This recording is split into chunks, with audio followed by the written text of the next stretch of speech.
there was always a vacuum. That is, there was always a fear. At least I remember as a young person, if I had to go out in the night, when it is deep at night, I will always have that fear.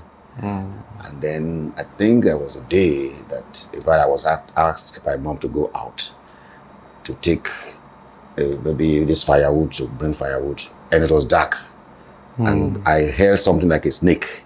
Wow. So I had to rush in, you know.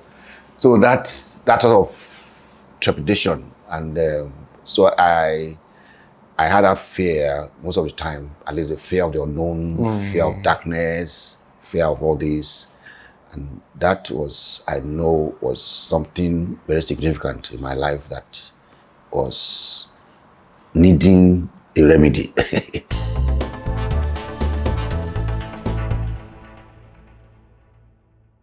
Okay, hi, my name is Tolu Lokwe, and I'm catching up with Dad, just talking about life over these 70 years.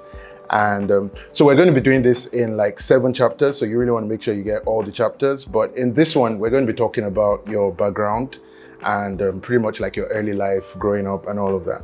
But before we start each of the chapters, I want to do something trivia, just to take you somewhere and see how you catch that, okay? So I want you to give us a nursery rhyme that you remember from growing up. When I was growing up? Yeah, a nursery rhyme. You probably didn't do Twinkle Twinkle Little Star. I don't think so. You probably... Not at that time. So I need one nursery rhyme that you remember. Well, nursery rhymes mostly at that time was in Yoruba. Yes, I'd love to hear that. Ishe ni ogun ishe. Oh, okay. Things like that. Okay. Mafarosiri oremi. Okay. And things like that. Okay. Yes. So what was your first language growing up? Well, my first language was Hausa. Interesting. How did that happen? Because when I was born, just maybe a year or so, my father had to go to study in Gindri to finish his HTTC. Gindri is what state? Gindri is in Plateau State. Okay. So we all as a family had to travel. I mean, as a just a little boy, at least for him to complete his HTTC. So that was how my first language was in Hausa. Okay. So at what point did that change? But immediately we finished, then we came back to Kwara in those days. Well, it was not a state at that time, but at least we came back home. We came back around 57 when I was just 4. Okay. And so I had to again start, nobody to talk to except my mother, who had understand good Hausa. So over time, because of communication, I now have to change to Yoruba. Oh, okay. Okay. So your parents basically, seems like they were the strongest influences, direct influences growing up. Oh yes, because those are the first people I knew, and of course, apart from them, I also had my grandparents, who were also very influential, because when we came back, those were where we each time we come on holidays, we were with them, especially my grandmother and my grandfather. So at what point can you first remember maybe like consciously starting to make decisions, own decisions and all of that? Can you remember at what point did you feel like I was starting to have some level of independence? Independence. Well, as a little boy, I think by the time I was to be taking decisions, I think I must have been up to 9, 10. Okay. Yeah. So if you were to describe your parents, just the influence, the kind of parents that they were and the influence they had on you, in a sentence or a few sentences, how would you describe them? Well, Dad was a great disciplinarian, and of course also loving, and also my mom. And anytime we were naughty, particularly when Dad was not around, Mom would just have to tell us that, okay, till Dad comes. So we were, so they were very, and then of course we was a very closely knit family at that time, and they were they took their faith very seriously. So every morning, even as a little boy, we have to be walking. Even if we don't want to wake up, we have to come out for devotion. There was a time everybody must come out for family altar. And many times we come out, we are still sleeping, half asleep and things like that. But it was a compulsory thing. And so those had very great influence. I could not just do anything. You cannot just go anywhere you want to go. I mean, you can't. If it is 7, they're not in. You are in for it. So that was the type of discipline at that time. Yeah. So you were siblings. How many? What number were you? Or are you? Well, for my parents, I'm the first one. Of course, my mom had a child before marriage, but he wasn't living with us, so I'm the first one, and and then we now had 5 other siblings, younger so ones. we're all 6 altogether. Oh, okay. What was being a first? Like just that, being a first child. How much did that shape the expectations on you? Yes, it has a major, because number one, you are seen as the very first one in the family, and in terms of, well, at least in that family, although we have a larger family where my uncles, were also we have the grandpa, and so we were all, but that unit, you're just seen as one who has to like a trailblazer for the others. So there was definite stricter. They were stricter on me than all the others, in many ways. And so that, of course, was the reality at that time. And but the love was there.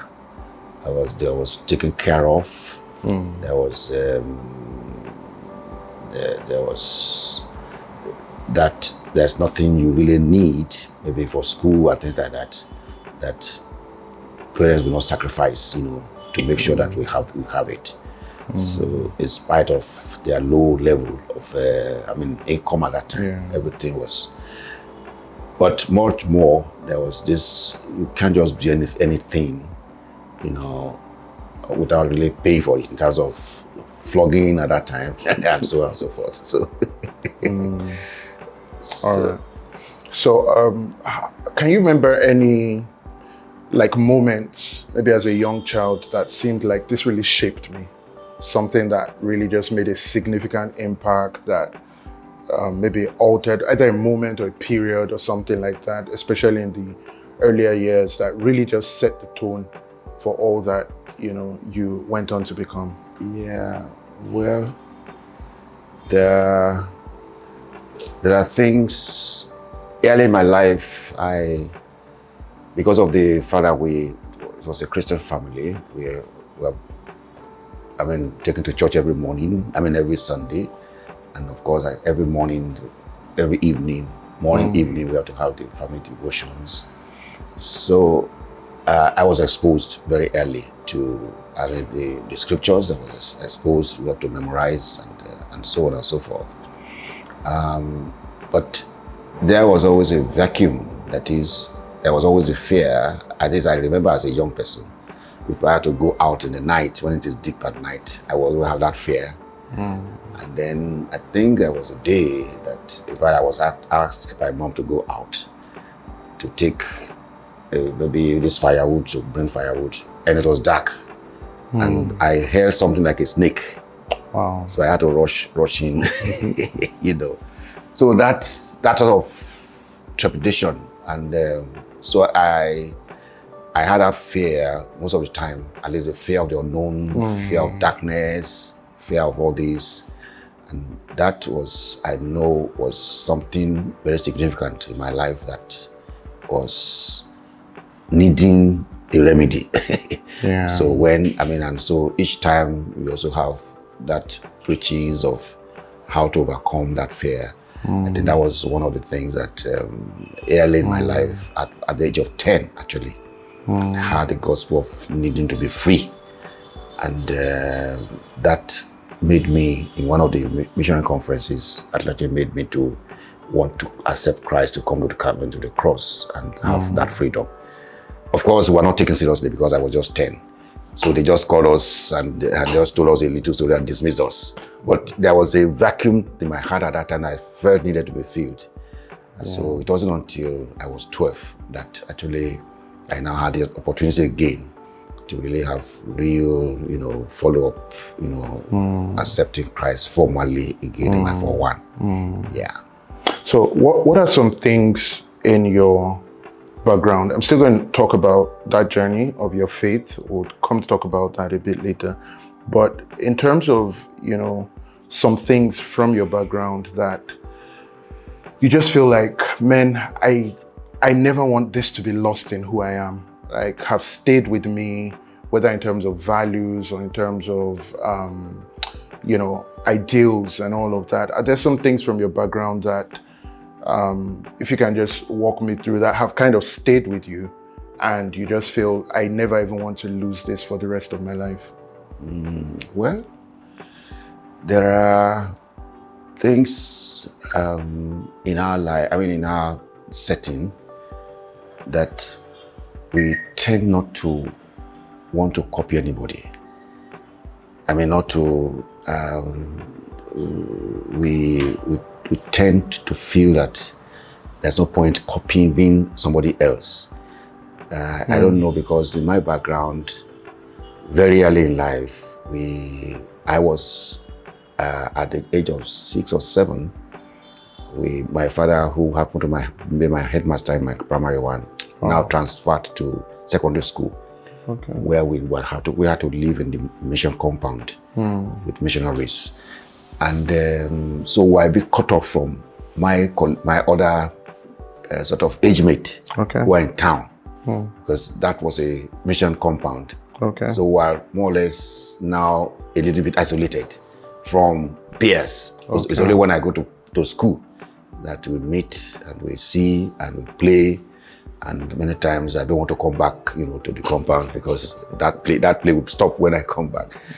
So we were like a little bit in a very secluded area, so to say. That is, we don't mixing very much with townspeople. So in that sense, I have that quietness. I don't know, that sort of solitary, because it was like we went to a mission compound, Yes, the missionary was also in different houses, but it's not like a town setting where you are, it's only when we go, maybe on weekends, because we go for Sunday, to church on Sunday and so on and so forth, that we mix with other members of our family and other members of community. So in that sense, I've been in secondary school, once people go, and once the students go away, I'm alone, we are alone. So there's, you want to grow up in a little bit, not very much in a community, as it were. So that gave me what we call, it took time for me to be able to overcome that solitude. But I love solitude, and because I have grown with it over time. So if I'm alone somewhere, I don't feel alone. I feel it's a time for me to reflect, and that's why I can stay alone, But that is something. And today, if I want to read, if I want to do anything serious, it's difficult for people to make a noise and then me concentrating. I have to be somewhere apart. But so I can trace it back to those early days. Yes, Wow, great. Okay, so let's just talk about early school. When you started out, you said your father was the headmaster. But I just want to know, what are your memories of starting school? Where did you school? What do you remember about early school? I started school in Ekwa School, Ejiba. Okay. So we just been transferred from. How old were you then? I was 6. Okay. Just going to 6. Okay. So we have just been transferred from Mapa. My father was in Mapa. in present-day Kogi State, as also a headmaster in the junior secondary school, but he was transferred to Ejiba in 1959. So I spent 1 year there. So that was where I started primary one.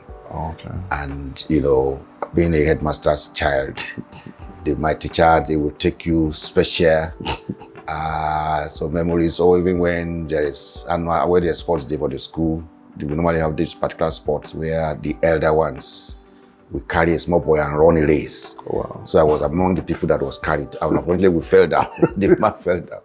So, but the teachers loved me. I mean, particularly my primary one teacher, because number one, my father was a headmaster, so there was a special treatment, sort of.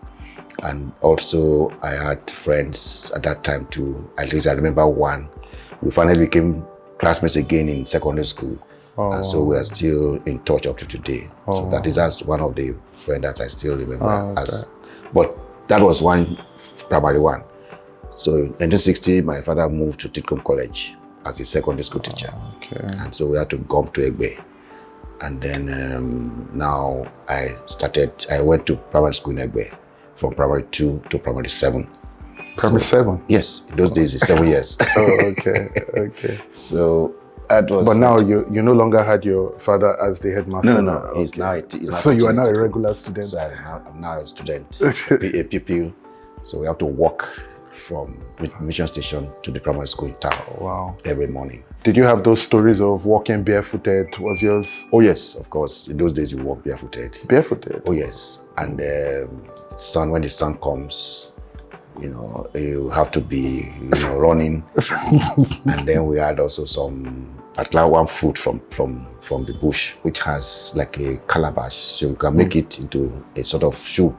Wow. And then just for play, then you'll be working on it if it is getting so sunny. But on Sundays, so we had a special shoe for Sundays. So we only use it on Sundays.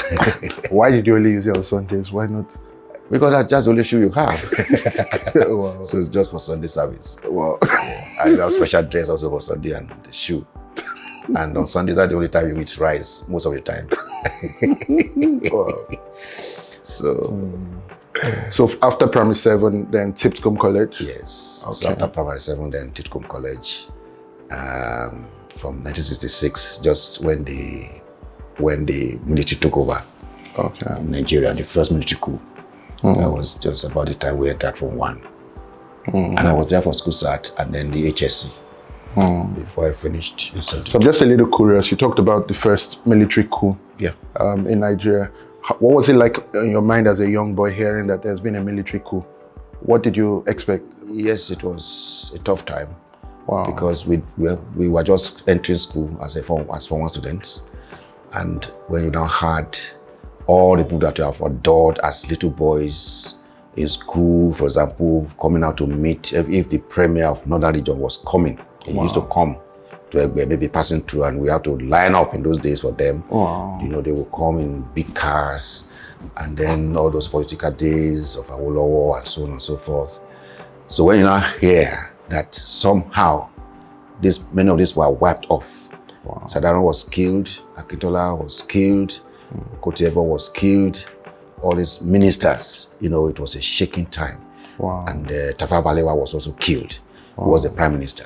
Wow. So I remember even after that, during the time, the chaplain of Titcomb was a very erudite man. One day he was preaching and it took everybody by surprise. That was maybe, after the coup, Okay. So he just stood by the people and said, I'm seeing Tafawa Balewa coming. Everybody was astounded.